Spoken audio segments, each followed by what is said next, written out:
friends, I am Shashikala and you are watching your YouTube channel Josh Legal Knowledge. I hope you all are well. And today we will discuss the topic of women's rights and Indian Constitution. इस video में हम ये जानेंगे कि women's के rights कौन कौन से हैं जो हमारे इंडियन कॉन्स्टिट्यूशन के में बताए गए हैं। तो हम जानते हैं Constitutional provision concerning equality and protection of women in chapter of fundamental rights and directive principle. Constitutional provisions के अंदर वुमेन के लिए इक्वालिटी एंड प्रोटेक्शन का जो भी चैप्टर है वो fundamental rights and directive principle के अंदर है। Women under the constitution of India, constitution of India के अंदर वुमेन का क्या स्टेटस है अब हम जानते हैं। According to UN, women constitute half of the world population, nearly 2/3 of work hour, receive 1/10 of world income and own less than 100% of world property. Women की जो पॉपुलेशन है इंडिया के अंदर वो हाफ पॉपुलेशन है वर्ल्ड के अंदर। Nearly 2/3 of work hours, 2/3 काम के घंटे के बाद भी receive 1/10 of world income and on less than 100% of world property. विश्व आय का 10वां हिस्सा प्राप्त करती हैं और दुनिया की 100% से भी कम संपत्ति की मालकिन है। इसमें यही बोल रखा है कि जो वुमेन की पॉपुलेशन है वर्ल्ड में वो हाफ पॉपुलेशन है और इतना काम करने के बाद भी वो उनके पास जो प्रॉपर्टी है वो बहुत ज्यादा कम है।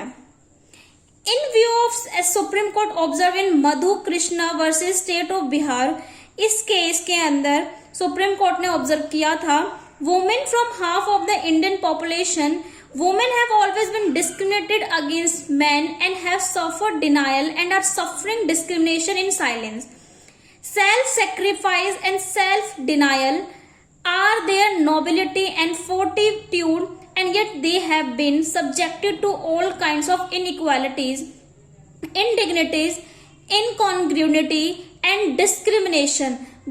इसमें ये बोल रखा है जो वुमेन की पॉपुलेशन इंडिया के अंदर है वो हाफ पॉपुलेशन है तो भी वुमेन को डिस्क्रिमिनेट किया जाता है मैन के द्वारा।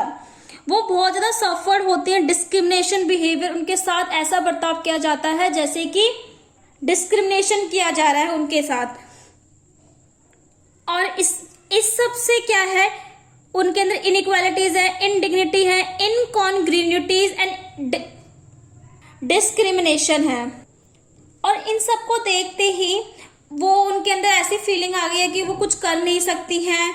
इनकॉन्ग्रुइटी मतलब इनकैपेसिटी है उनके अंदर, उनके साथ ऐसा बिहेव किया जा सकता है कि वो कुछ कर ही नहीं सकती हैं। The Constitution of India 1950 has certain provision relating to women. It makes special provision for the betterment, treatment and development of women in every sphere of life. इसमें बोल रखा है कि हमारे कॉन्स्टिट्यूशन के बहुत सारे प्रोविजंस के अंदर वुमेन्स के रिलेटिंग या वुमेन्स के रिगार्डिंग बहुत सारे अच्छे प्रोविजंस है जिसके अंदर उन्हें इक्वल ट्रीटमेंट मिली है। बहुत सारे ऐसे प्रोविजंस और भी हैं जो उनसे इंस्पायर होके वुमेन्स आगे अपना वर्क भी करती हैं और अपने फ्यूचर को, अपने बेटर फ्यूचर को, अच्छा फ्यूचर करने के लिए वो बहुत अच्छे अच्छे फील्ड में जॉब भी कर रही हैं। बहुत सारे रिक्वायरमेंट्स हैं जैसे कि पंचायत के अंदर या कोई भी पॉलिटिक्स के अंदर 2% सीट रिजर्वेशन कर रखी है वुमेन्स के लिए। ऐसे भी बहुत सारे प्रोविजंस हमारे इंडियन कॉन्स्टिट्यूशन के अंदर दिए गए हैं वुमेन्स के रिगार्डिंग। आप पढ़ते हैं preamble. The preamble is the key to the constitution. It does not discriminate men and women but it treats them alike. The framer of the constitution were well aware of unequal treatment. Preamble तो आप सभी जानते होंगे, constitution में जो preamble है वो काफी इंपॉर्टेंट है, की फीचर्स होता है।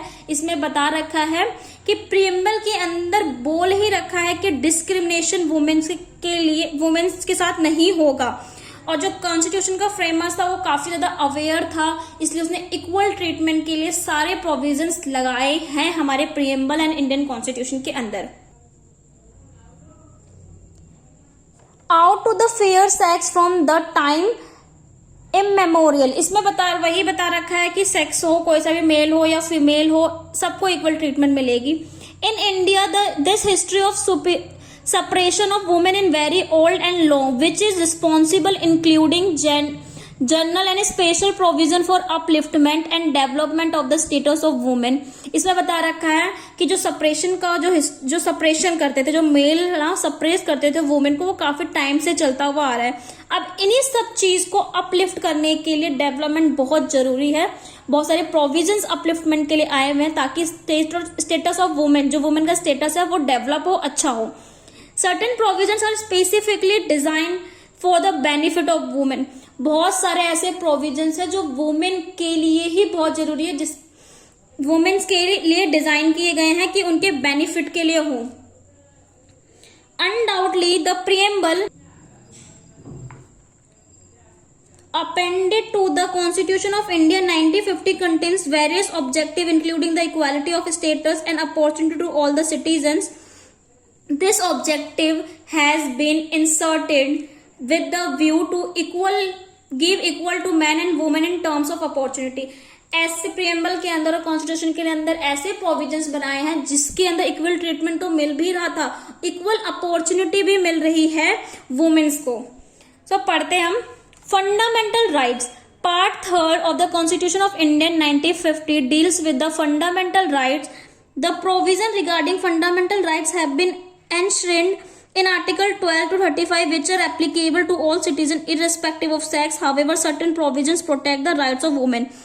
फंडामेंटल राइट जो कॉन्स्टिट्यूशन ऑफ इंडिया 1950 के पार्ट 3rd में डिफाइंड है, आर्टिकल 12 से लेके 35 इसके बारे में बोलता है कि सारे सिटीजन इक्वल हैं. बहुत सारे फंडामेंटल राइट्स दिए हैं और वहां पर स्पेसिफिकली सेक्स डिफाइन नहीं किया है, स्पेसिफिकली मैन एंड वुमेन सभी के लिए ये. According to Article 15 Clause 3 of the Constitution, discrimination on ground of religion, race, caste, sex or place of birth shall not prevent the state from making any special provision for women and children. Under the Constitution, by state has been given power to make law relating to women and children, but such laws shall not be violate of Article 15 of the Constitution. इसमें बता रखा है article 15 Clause 3 के अंदर कि किसी भी ground पर जो वुमेन है उनको उनके साथ डिस्क्रिमिनेटेड बिहेव नहीं किया जाएगा, चाहे वो किसी भी रेस से हो, कास्ट से हो, सेक्स से हो और किसी भी प्लेस पे उसका बर्थ हुआ हो. और इसमें ये भी बोल रखा है कि अगर चिल्ड्रन एंड वुमेन से रिलेटिंग कोई और भी एक्ट या कोई और भी प्रोविजंस बनाए जाएंगे तो वो वॉयलेट नहीं होगा कॉन्स्टिट्यूशन के अंदर. Article 15 Clause 1 prohibit gender discrimination. Article 15 Clause 1 के अंदर प्रोहिबिट करता है, रोकता है जेंडर डिस्क्रिमिनेशन में. ऐसे नहीं करता कि हाँ गर्ल्स को इस स्कूल में जॉब नहीं मिल, इस स्कूल में एडमिशन नहीं होगा या बॉयज का इस स्कूल में एडमिशन होगा. मतलब इन सबको रोकता है. आर्टिकल स्कूल से ही रिलेटेड नहीं, बहुत सारे सिविल सर्विस एग्जाम्स होते हैं, उसके अंदर भी जेंडर डिस्क्रिमिनेशन जो है वो प्रोहिबिटेड है.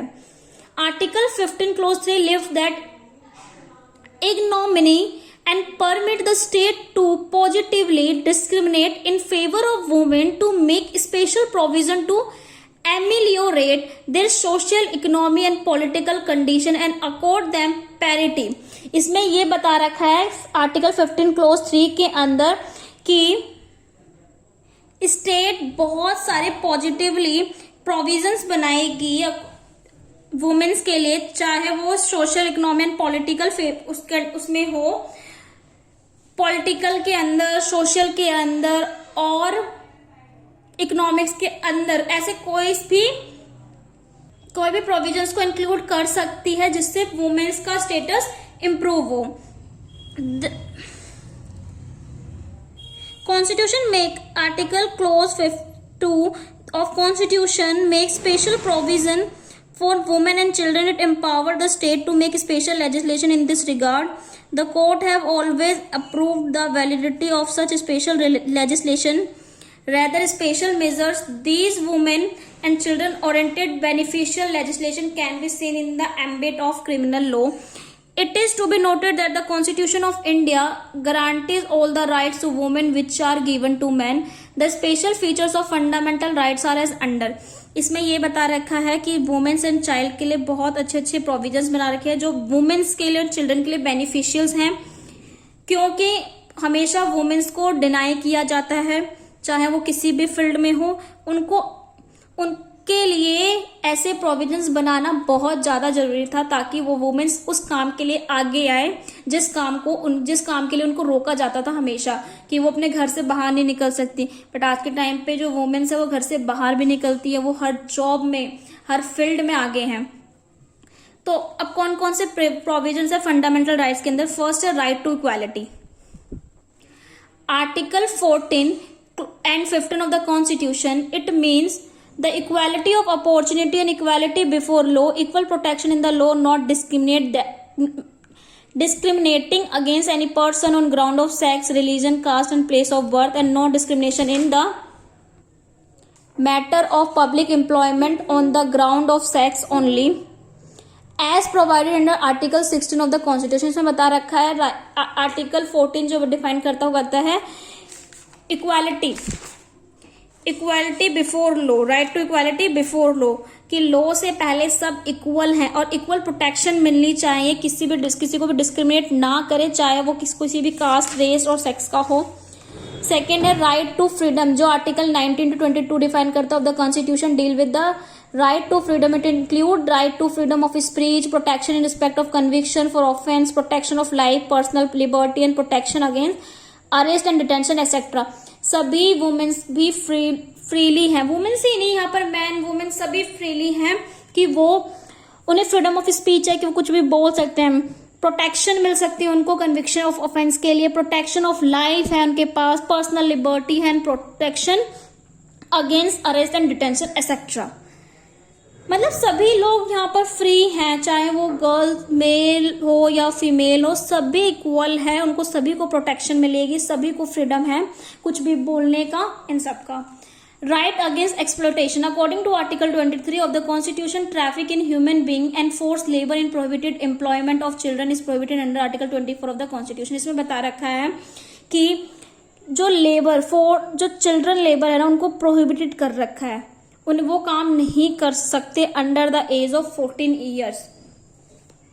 Right to freedom of religion, article 25 to 28 of the constitution deal with right to freedom of religion. It means professional practising and propagating religion freely. इसमें बता रखा है कि कोई भी इंसान कभी भी अपना धर्म चेंज करवा सकता है, जिस धर्म को वो मानना चाहे उस धर्म के according. Cultural and educational right, the interest of minorities is protected under Article 29 of the Constitution. Further, Article 30 of the Constitution provide the right of minorities to establish and administer educational institution.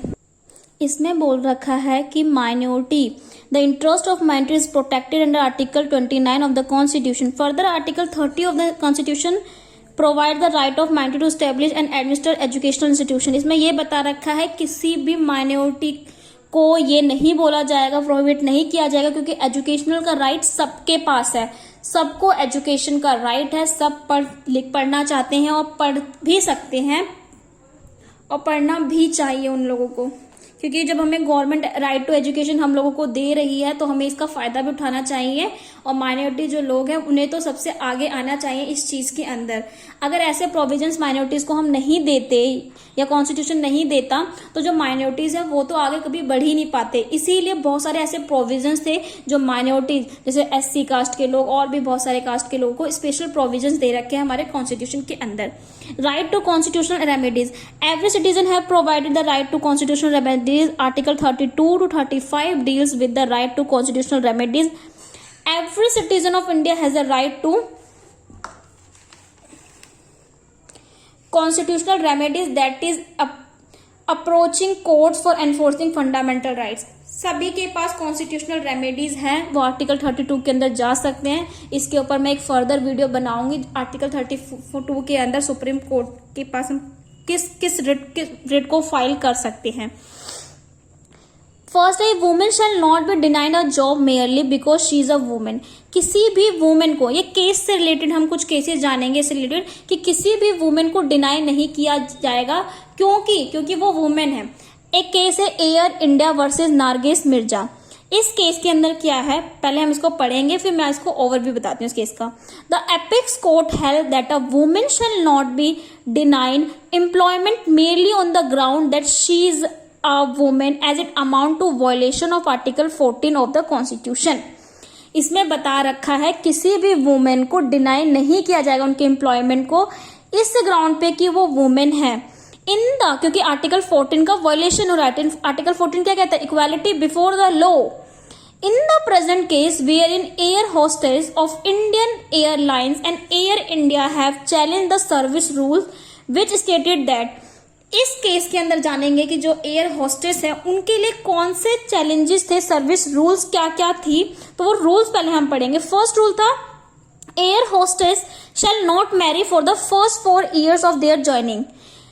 जब वो joining air hostess करती थी तो उन्हें 1 से 4 साल के अंदर अंदर कोई शादी नहीं करनी ही है। They will lose their job if they become pregnant. वो अपने जॉब को अपने जॉब से वंचित हो जाएगी अगर वो प्रेग्नेंट हो गई तो। They will retire at the age of 35 years।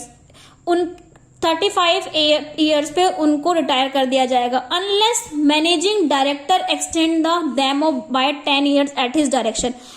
But managing director जो थे हमारे एयर इंडियन सर्विस के, उन्होंने क्या किया था? उन्होंने 10 साल इस टाइम पीरियड को एक्सटेंड कर दिया था। मतलब 45 years के बाद जो वुमेन है उसको रिटायर कर दिया जाएगा।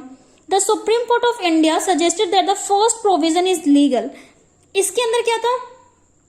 हमने 2 प्रोविजन पढ़े। फर्स्ट प्रोविजन के अंदर था कि 3 प्रोविजन पढ़े। फर्स्ट प्रोविजन में ये बात थी कि 1 से 4 साल के जब ज्वाइनिंग होती है उस दौरान में वो शादी नहीं कर सकती। सेकंड, वो प्रेग्नेंट होने के टाइम पे उनको जॉब से वंचित हो जाएंगी। थर्ड, 45 years पे उनको रिटायरमेंट मिल जाएगी, उनको रिटायर कर दिया जाएगा।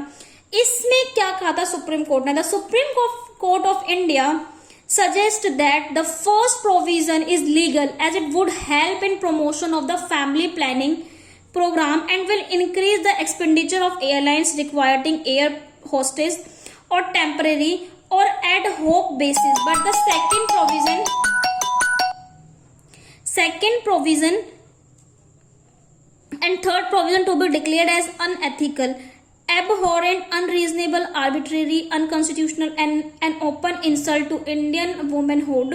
Thus, the above decision of apex court has greatly evaluated the status of working women. इसमें सुप्रीम कोर्ट ने ये बात बोली थी कि जो फर्स्ट प्रोविजन है या फर्स्ट रूल है वो तो ठीक है कि वो अगर एयर होस्टेस आ रहे तो उनको फर्स्ट 4 year तो उनको ज्वाइनिंग करने में काफी टाइम लग जाता है, हर चीज को सीखने में उनके अच्छे प्रमोशन के लिए काफी अच्छी है। बट जो सेकंड और जो थर्ड प्रोविजन है वो क्या है?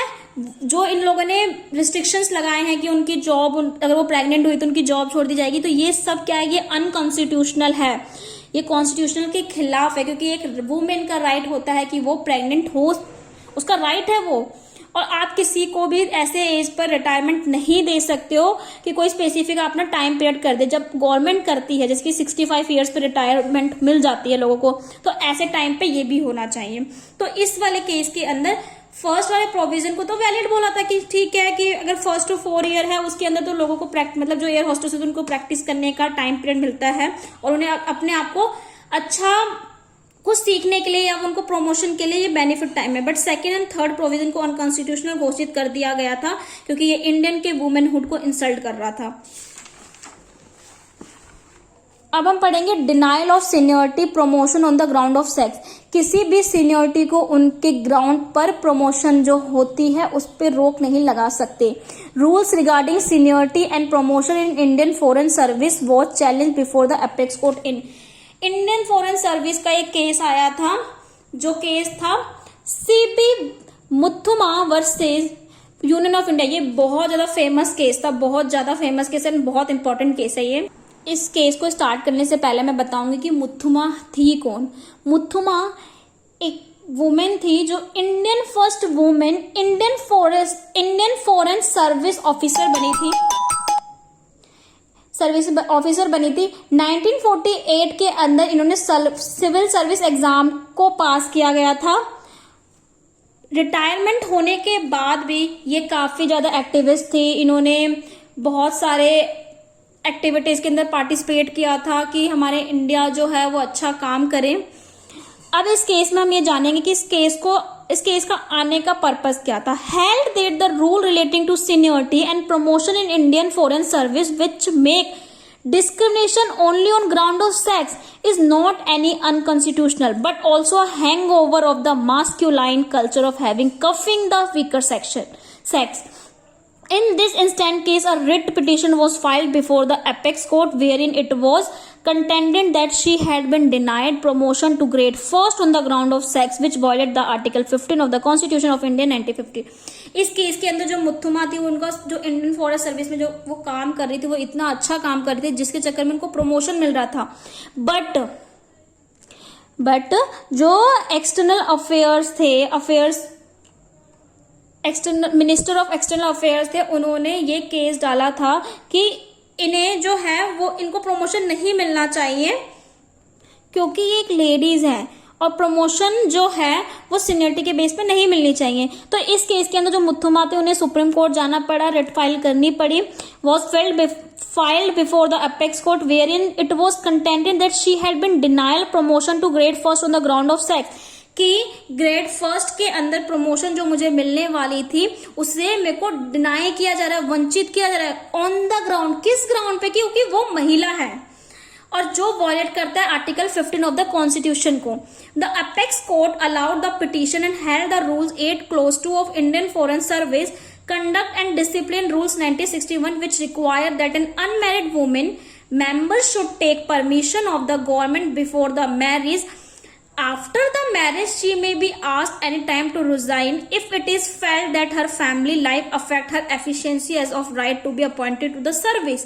Indian foreign service contravenes article 15 of the constitution of India. In view of the above decision, now these provisions have been deleted.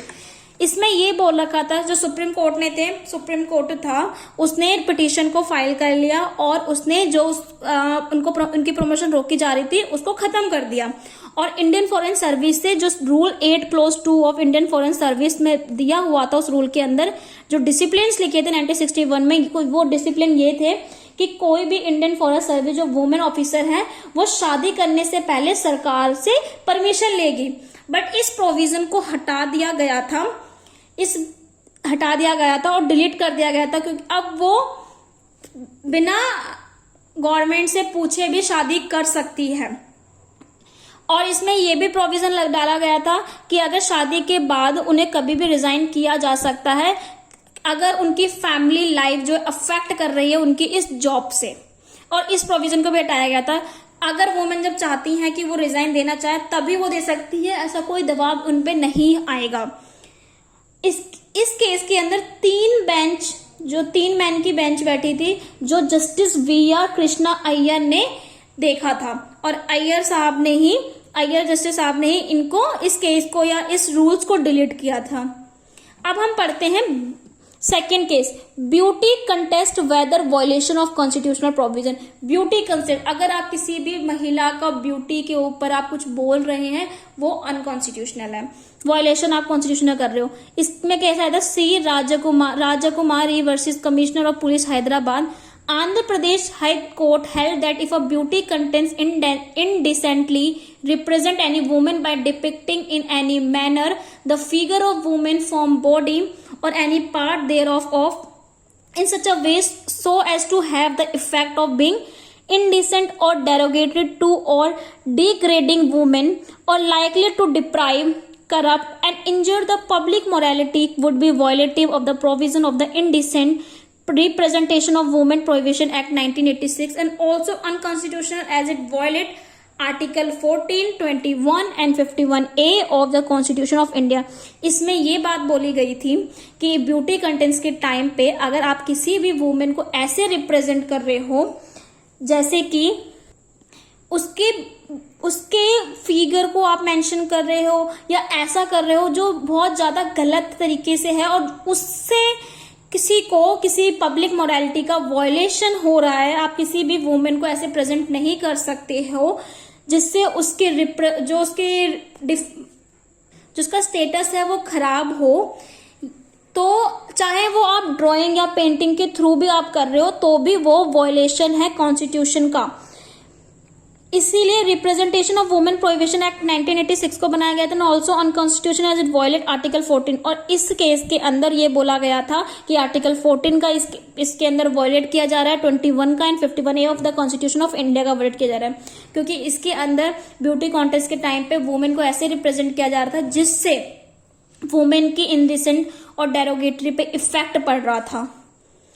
अब हम पढ़ेंगे fourth, Constitutional validity of Section 497 adultery, the IPC 1860. In the offence of adultery, Section 497 of IPC 1860 punishes only the male counterpart and extend the woman from punishment. The constitutional validity of Section 497 IPC was challenged on the ground that it is violative of Article 14 and 15 Clause 1 of the Constitution. इस Constitution validity of Section, आप अगर IPC का Section 497 देखते हैं तो वो adultery बताता है। अडल्ट्री का मतलब ये होता है कि कोई भी जो मेल है वो किसी और की वाइफ को, यहाँ पर मैरिड वुमेन होनी चाहिए, किसी और की वाइफ के साथ इलिसिट रिलेशन निभाता है या करता है तो जो वुमेन है उनको पनिशमेंट दी जाती है। तो इस पे केस किया गया था कि वुमेन को क्यों नहीं दिया जाता, मैन को ही क्यों दिया जाता, क्योंकि इसमें वुमेन भी इंक्लूड हुई है। तो अब्दुल अजीज वर्सेस स्टेट ऑफ बॉम्बे से एक केस समझ में आया था। The apex court upheld the validity of the provision on the ground that the classification was not passed on the ground of sex alone. The court relied upon the mandate of Article 15 Clause 3 of the Constitution of India to uphold the validity of said provision of the court. However, in the present case, the petitioner contended that even though the woman may be equally guilty as an abettor,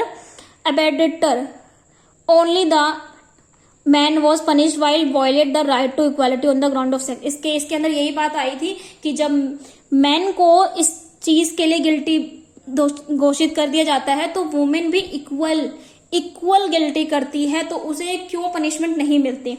section 497 बोलता है IPC is violate of article 14 and 15 of the constitution on the ground that it makes an irrational classification between man and women in that it contained upon the husband the right to prosecute the adulterer, but it does not confer any right upon the wife to prosecute the woman with whom her husband committed adultery. इसमें ये बोल रखा है कि it does not confer any right on the wife to prosecute the husband who had committed adultery with another woman.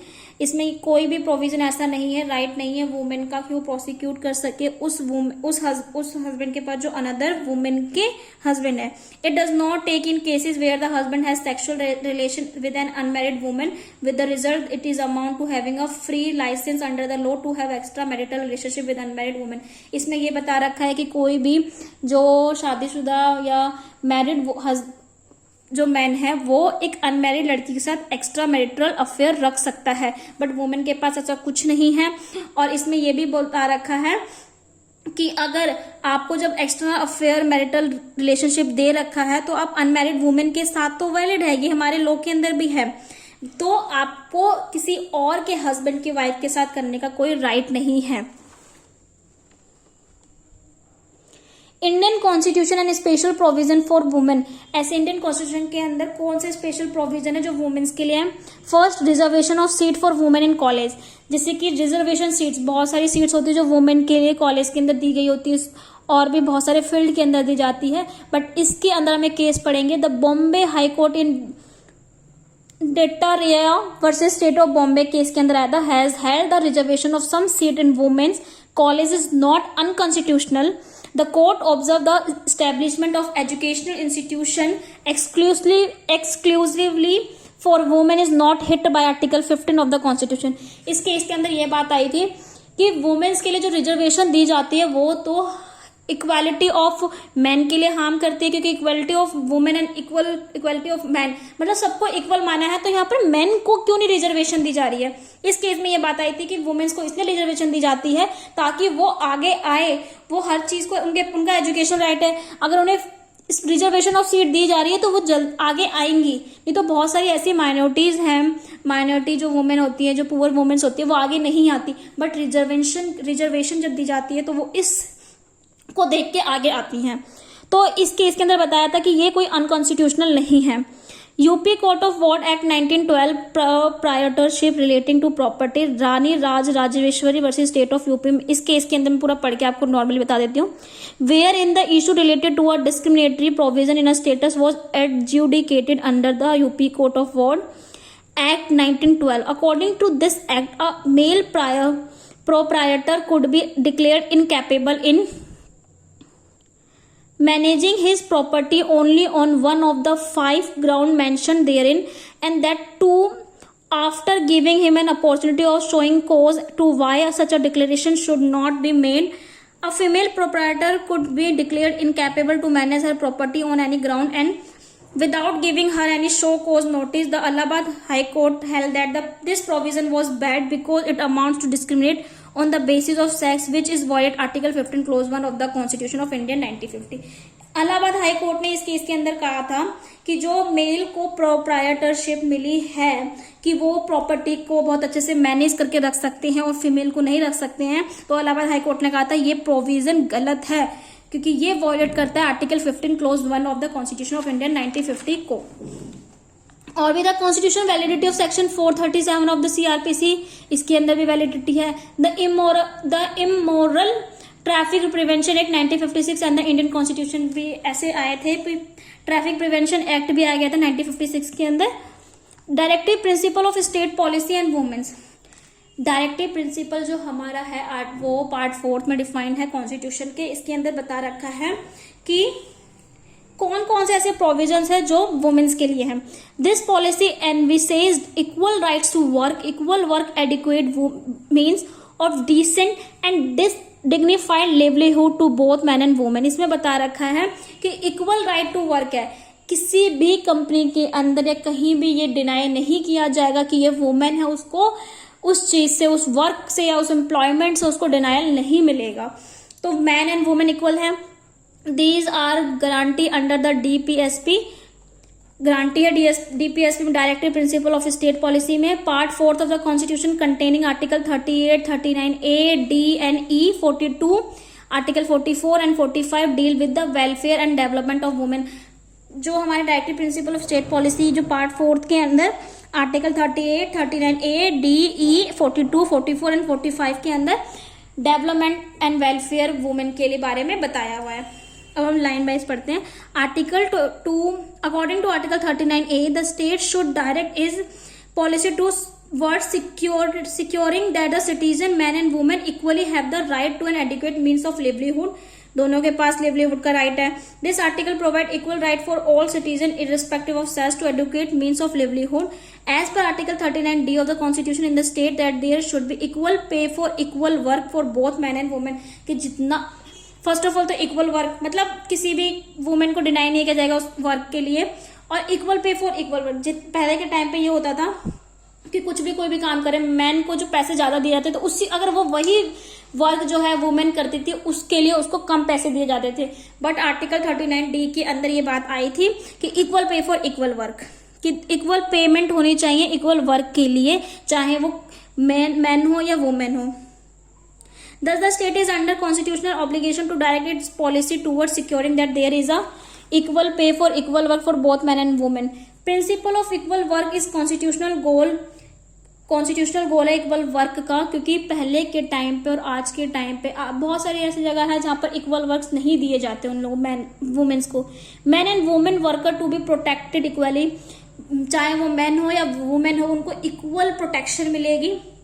Equal justice and free legal aid, article 39 A के अंदर free legal add बता रखा है, जिसके अंदर जैसे हर state के अंदर एक लीगल अथॉरिटी है जो फ्री लीगल मतलब एडवोकेट्स फ्री में प्रोवाइड करते हैं, जो उनको इक्वल जस्टिस दिलवाएगी।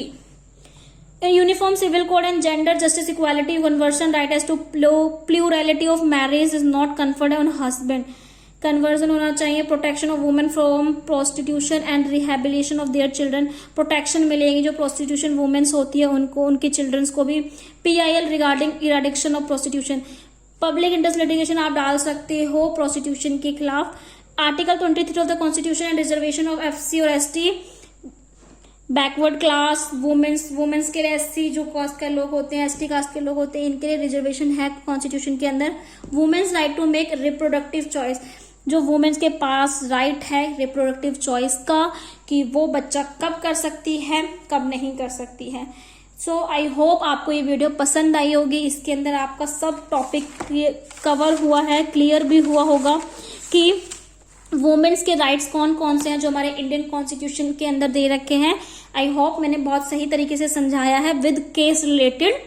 अगर आपको मेरी वीडियो पसंद आई तो प्लीज इसे लाइक करें, कमेंट करें, शेयर करें एंड सब्सक्राइब माय चैनल। आप कमेंट करके जरूर बताएं कि आपको मेरी वीडियो कैसी लगी, इससे मुझे मोटिवेशन मिलता है। अगर आपको किसी लॉ से रिलेटेड और भी टॉपिक्स पे वीडियो चाहिए तो आप मुझे कमेंट बॉक्स में बता भी सकते हैं, मैं उससे रिलेटेड वीडियोस बनाऊंगी। Thank you.